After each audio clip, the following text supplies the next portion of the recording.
Votre essai avec April Moto, l'assurance en plus facile. Plus d'infos sur aprilmoto.com. Salut, aujourd'hui on inaugure quelque chose d'un peu particulier qu'on ne fait pas souvent sur le repère. On va avoir une moto Morini X-Cape 650 en essai longue durée. C'est en même temps un petit challenge. Il va falloir faire 20 000 km en à peu près 5 mois.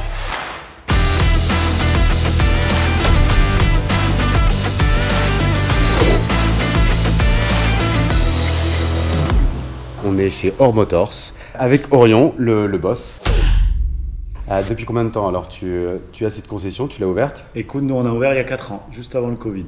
Ah, elle est toute neuve. Voilà, on va en Royal Enfield, Ouais. qui est une grosse partie de nos ventes, et puis bon, beaucoup de custom autour, plein de choses qui nous intéressent. Et puis on a fait MASH dès le début aussi. Et puis on s'est lancé dans l'aventure Moto Morini. Alors on rappelle que Moto Morini, c'est plus tout à fait une marque italienne. En tout cas, la marque est italienne, mais la fabrication est faite en Chine, c'est Ouais, ça? tout à fait. Ouais. Ouais, ils ont été rachetés, je crois, en 2018 par un groupe chinois, Voilà. ce qui a permis de faire un transfert. Avant, c'était plutôt des rosters assez puissants, fait à la main, etc., Ouais. plutôt haut de gamme. Et là, ils ont développé une gamme 650 vraiment accessible. Et puis là, par contre, fin d'année arrivent de nouveau les 1200, et l'année prochaine, 1200 trail, 900, 7,5, voilà, pas mal de nouveautés qui arrivent. On va parler de la X-Cape 650, puisque c'est celle qui nous intéresse aujourd'hui. Et puis après, tu vas nous parler, toi, de ton expérience avec, parce que tu as fait un sacré truc. Ouais. La X-Cape 650, donc je dirais un joli trail. Alors là, c'est subjectif, c'est perso, c'est moi qui le dis. Un moteur bicylindre parallèle twin qui est inspiré très largement de l'ER6 et de la Z650. En fait, je pense que les Chinois ont racheté cette licence. Puissance, on est autour de 60 chevaux, bridable en A2, en 47. En poids, on est autour de 213 kg en ordre de marche. Ouais. Et en prix, on est à 7 999 sur la version jante à rayon à cron tubeless et 7 599 sur la version jante à bâton. Ouais, donc quand même assez accessible. Hein. Très accessible et puis aussi super bien équipé. On disait jante à cron, pneus Pirelli, freinage Brembo, amortissement Marzocchi, le GPS en grand écran TFT. Donc voilà, ils ont mis dès le début des beaux accessoires pour que ça donne envie, quoi. Exactement. La bulle est d'origine là.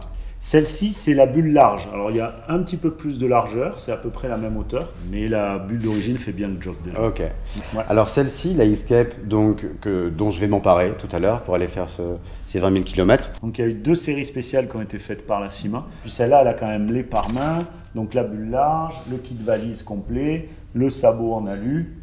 Alors si on fait le tour un peu au niveau tarif, le kit déco, c'est combien à peu près? Le kit déco, c'est 100 €. Ça va. Donc, on Accessible. transforme vraiment la moto pour un budget réduit. Parce qu'on voit qu'en fait, c'est quand même assez épais. Quand même. C'est pas Ouais, juste c'est du costaud, hein. Ouais, c'est du costaud. Tout à fait. Au niveau de la bagagerie, donc on a le top case alu et les 2 valises. Exactement. Avec les supports, normalement, c'est un pack qui se vend 1 490 €. Ok. Et là, il est en promo à 400 €. Donc là, on a une moto quasi full équipée. Ouais. Et bien évidemment, on va rapidement l'essayer, je vous en parlerai en dynamique. Mais avant ça, on va profiter de l'expérience d'Orion. Parce que toi, tu allais faire un trip. Quand ça, avec la X-Cape et où? Alors, j'avais fait un trip l'année dernière, déjà on était descendu aux Wheels, faire le désert des Bardenas, Monegro et tout ça, on avait fait 4000 km. Et puis cette année, on a fait le Maroc, donc on est parti à peu près avec les mêmes, avec 7 copains, que des trails de marques différentes. Ouais. Donc moi, je suis parti avec l'X-Cape. Et puis voilà, donc on a fait 3000 bornes en 7 jours. On a fait descendre les motos dans le sud de l'Espagne, on a fait une boucle, on a fait le tour du Maroc en fait, avec la moitié d'off-road. Donc c'est une moto que tu connais bien. Alors on va pas te demander ses défauts et ses qualités, parce qu'un concessionnaire en général il a tendance à s'appesantir un peu sur les qualités, Ouais. mais c'est normal. Mais les qualités que toi, tu as le plus appréciées. Je suis habitué à rouler avec des moyennes cylindrées. Je trouve qu'il y a un couple en bas qui est intéressant, il y a une allonge suffisante. Moi, ce qui m'intéresse toujours, c'est ce rapport entre l'off-road et la route. Sur la route, elle est impressionnante. Dès le premier rond-point, c'est une moto qui se couche hyper facilement, qui est très agile. Ouais. Donc sur la route, même si on veut attaquer un peu petite route de montagne, c'est hyper agréable. Et en off-road, j'étais vraiment bluffé de la fourche avant parce qu'on a quand même fait du gros, on a fait du lourd, des longues pistes, rapides. Et c'est une moto qui encaisse énormément. Fourche Marzocchi, hein. Ouais. Et tu as dû chuter, j'imagine. Alors, j'ai pas beaucoup chuté. Pas beaucoup, ça veut dire un peu. Ouais. Non, j'ai chuté une fois en 3e dans un fèche-fèche sur le côté, là, un peu lourdement, mais ça a Ouais. été. J'avais mis des gros pare-mains rigides, vraiment enduro. Ok. Et après, sinon, elle est tombée 2-3 fois à l'arrêt dans le fèche-fèche. Il y a eu une partie, on a mis 1 heure pour faire 500 mètres. Donc là, elles ont pas mal chuté, toutes. Et là, effectivement, il faut être 2 pour Ouais. se remettre debout, quoi. Moi, je suis pas très grand quand même. On va même dire petit. En hauteur de selle, c'est Là, ils t'ont mis une selle basse, j'imagine, en 820. Et sinon, on est en 845. D'accord, donc on a le choix entre 2 Ouais, selles. exactement. Et sans surplus. Si, Il y a un surplus, c'est un accessoire, la selle basse. D'accord. Et il y a un surplus, ouais. Ok. Bon, je crois que c'est pas mal. Donc, tu me la laisses? Allez, c'est parti. Les clés sont dessus. Ouais. Au terme des 20 000 km, on fera la conclusion ici. Et faites le calcul vous-même. 20 000 km en 5 mois, faut pas s'endormir. On se revoit très vite. Ciao. J'ai attendu de faire 3000 km à peu près, un peu plus en fait, pour vous parler de mes premières sensations au guidon de la moto Morini, parce que ça servait à rien de le faire dès la prise en main. Elle a déjà été essayée sur le repère de motard, et puis celle-là, ça permet d'avoir un premier feedback. J'en ferai un autre à 15 000 km pour voir s'il y a eu des changements. Ce que je peux dire déjà, c'est que j'ai eu la chance de faire ce 3000 km au moment où il faisait beau, donc au mois de juin. Et j'ai taillé la route, donc je suis allé dans le Luberon, un peu après dans les Pyrénées, côté espagnol aussi, au bord de la mer. Et ce qui est vraiment cool déjà, pour une moto de ce prix, je rappelle, on est à moins de 9 000 €. Alors évidemment pas avec le kit déco et la bagagerie, mais malgré tout, c'est un vrai trail. La seule chose qui, sur le long terme, continue un peu de déranger ou de ne pas plaire, c'est ce moteur. Il cogne toujours un peu, moins quand même que sur le Kawa Versys. Ça c'est assez incroyable d'ailleurs que Kawasaki conserve ce bicylindre à peu près tel quel, alors qu'on le trouve par exemple dans la nouvelle Mash FR 750, sur des CF Moto, etc. et sur cette moto Morini. Donc, il cogne toujours un peu moins, mais il est vraiment pas agréable dans les tours, et ça c'est quelque chose qui ne changera jamais, je crois, sur ce Vertical Twin calé à 120 degrés. Moi je me cale en fait sur une plage de régime qui est comprise entre 3005 et 6005.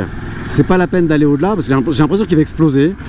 Ça vibre pas mal, surtout dans les repose-pieds, un peu dans le réservoir. Donc il faut rester au mi-régime.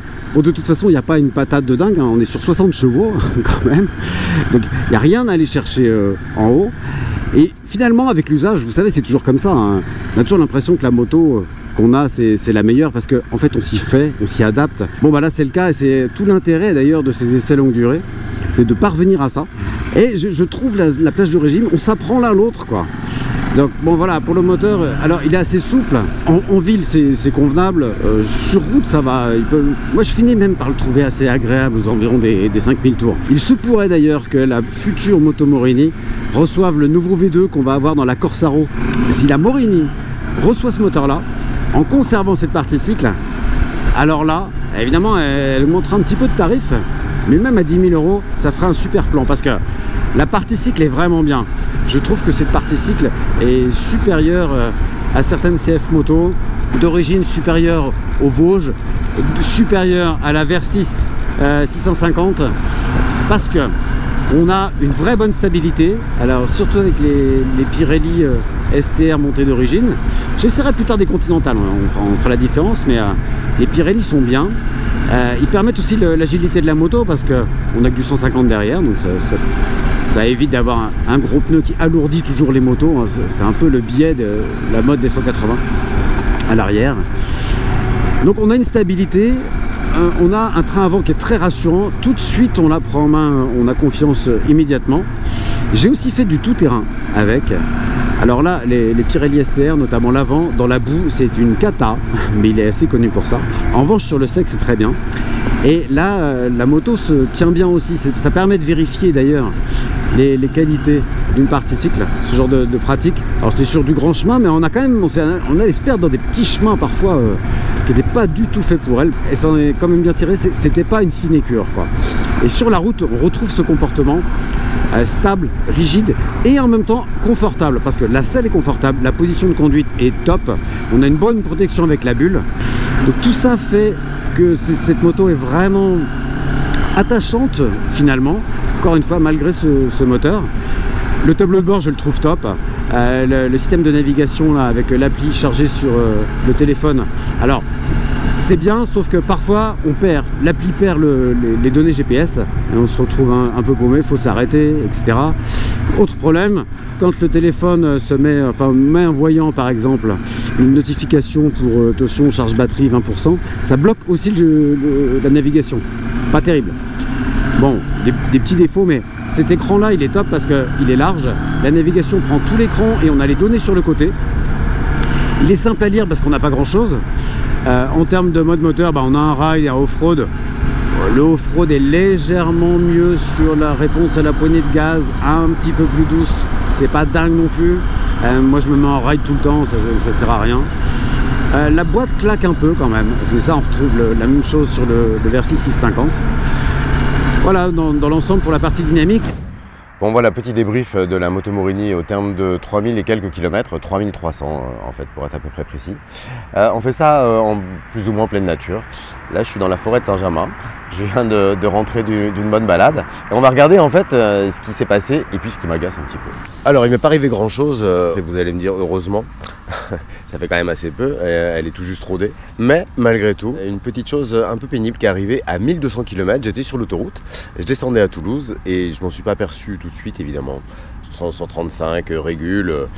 Je m'arrête sur une aire et là je m'aperçois que le guide de chaîne qui donc, est sur le bras oscillant avait disparu et puis s'était mis de travers et je m'en suis aperçu parce qu'en fait il était en train de fumer sur le pot de fondre et faire de la fumée blanche sur le pot d'échappement. Je me suis dit que c'était pas bien grave donc j'ai enlevé ce que j'ai pu sans m'apercevoir qu'en fait il y avait une partie qui était passée dans le carter et au niveau du pignon de sortie de boîte, ce qui a occasionné un peu plus tard tout un tas de détritus. Voilà, bref, j'arrivais plus à passer les vitesses à un moment, enfin ça bloquait un peu. Et je l'ai amené chez Orion, chez Ormotors, le concessionnaire. Le mécanicien a démonté et a dit que oui, en effet, il y avait plein de détritus qui s'étaient évidemment broyés avec le pignon de sortie de boîte et puis qui avait endommagé, qui s'est mis sur l'arbre, etc. Donc pas bien méchant, c'est une petite pièce, j'imagine, à 3 € à peine, on va peut-être même 50 centimes d'euros.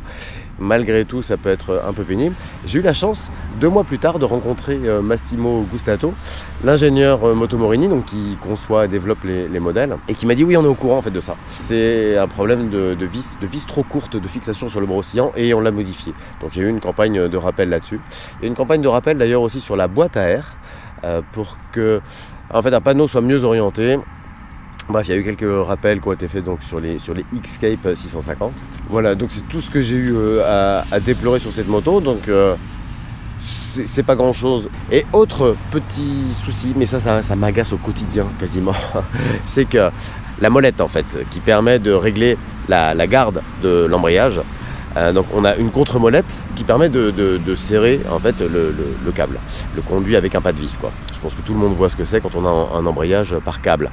Et cette molette en fait elle se dévisse tout le temps, ce qui fait que le pas de vis revient et que ma garde elle se resitue au niveau de la poignée en permanence, mais c'est tous les 3 jours quoi. Et j'ai eu beau serrer avec une pince etc pour avoir toujours de la garde, je n'y arrive pas, j'ai pas trouvé la solution. Alors c'est pareil, c'est pas un gros dommage, c'est un petit peu pénible au quotidien. Franchement, si c'est tout ce qu'on a rapproché à la Xscape pour l'instant, c'est pas mal, mais encore une fois, on n'est qu'à 3000 km.